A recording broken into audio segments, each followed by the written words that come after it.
When, nearly 60 years ago, Senator Joe McCarthy and the Republicans conducted their figurative witch hunt, it had perhaps only one redeeming value. They never actually called anybody a witch. In our third story in the countdown, not so for an evangelist so closely tied to the Republican vice presidential nominee that she gives him partial credit for making her governor of Alaska. The Times of London reporting today that Pastor Thomas Muthi not only began his career by literally persecuting a woman in a Kenyan village as literally a witch, but that he boasted about it. And Governor Palin's church in Alaska boasted about it too. The details in a moment. First, a refresher on the governor's reference to him in her testimony in church this June. We forgot to talk about Pastor Muthi. Yeah, as I was mayor and Pastor Muthi was here and he was praying over me, and you know how he speaks. And he's so bold. He's praying, Lord, make a way, Lord, make a way. And I'm thinking, this guy is really bold. He doesn't even know what I'm going to do. He doesn't know what my plans are. And he's praying not, oh, Lord, if it be your will, may she become governor or whatever. No, he just prayed for it. He said, Lord, make a way and let her do this next step. And that's exactly what happened. So, again, very, very powerful coming from this church. So that was awesome about Pastor Muthi. The Times of London assembling previous reporting on Pastor Muthi. He is an African evangelist who founded the World of Faith Church, also known as the Prayer Cave, in Kiambu, Kenya in 1989.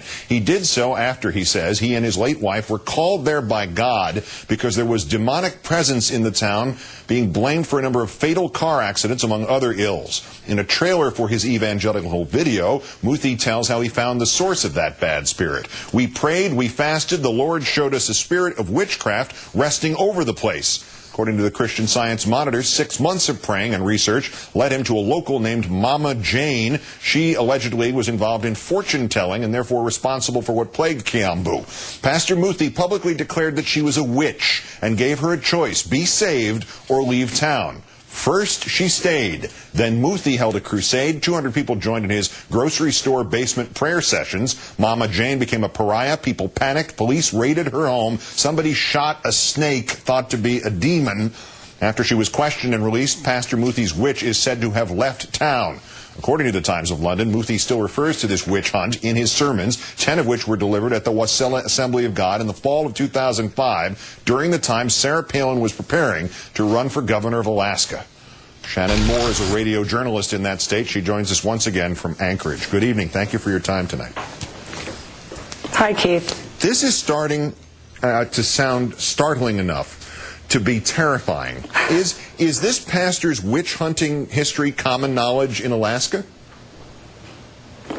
No, it's not. I think, we're known for our hunting up here, but witches hasn't been part of the conversation to date. And I think this information actually has surprised a lot of Alaskans, as has many of the stories that have come out on Sarah Palin since she was nominated by John McCain. Well, just within her own religious parameters, the governor's own churches and her beliefs and the people that she believes with, would witch hunting be too much? I mean, would members of her church say, hell no, we don't condone witch hunts, or people who've conducted them?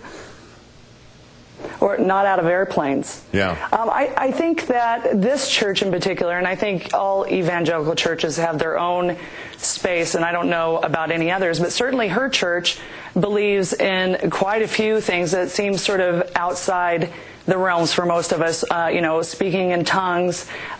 Certainly the whole idea that Alaska is going to be the last day's refuge for so many, that hundreds of thousands of people are going to come to Alaska for the tribulation period as part of their whole platform. And, they may be coming now that they know we get dividend checks, but I don't think that this last days idea is it's certainly not the view of many Alaskans. All right, but even all that you mentioned there, every part of the other things about this church in particular, that's one set of stuff.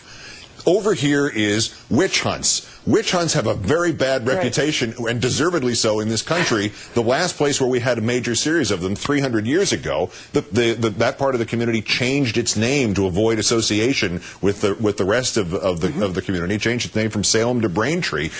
Is this specifically would this be as alarming to people there and to even people in that church as it would seem to be to the average American? I think that this church in particular, they embraced him. They knew what this pastor's record was. He ran on the fact that he had, chased a witch out of a town, and that he was able to do this sort of spiritual warfare, which is something that they talk about a lot at this church. Spiritual warfare, that they're able to go into communities and really target the demonic areas and pray over them, and then actually change their crime statistics.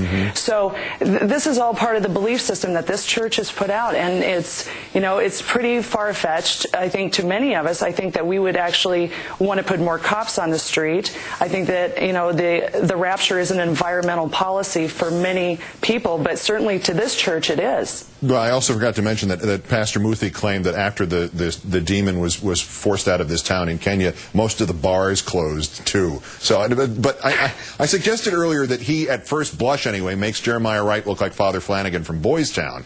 As governor, has Mrs. Palin been questioned about this man, her association with him, and specifically this one topic of witch huntery?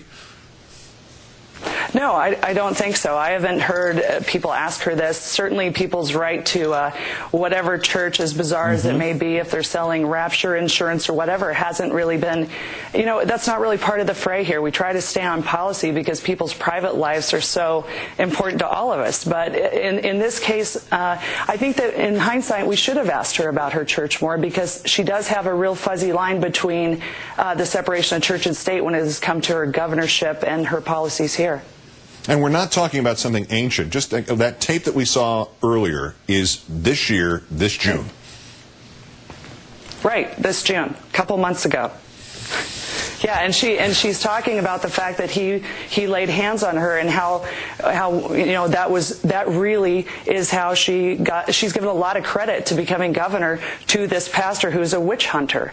And you look at this and you wonder, are we going to go from waterboarding to just throwing people in ponds and seeing if they float or not?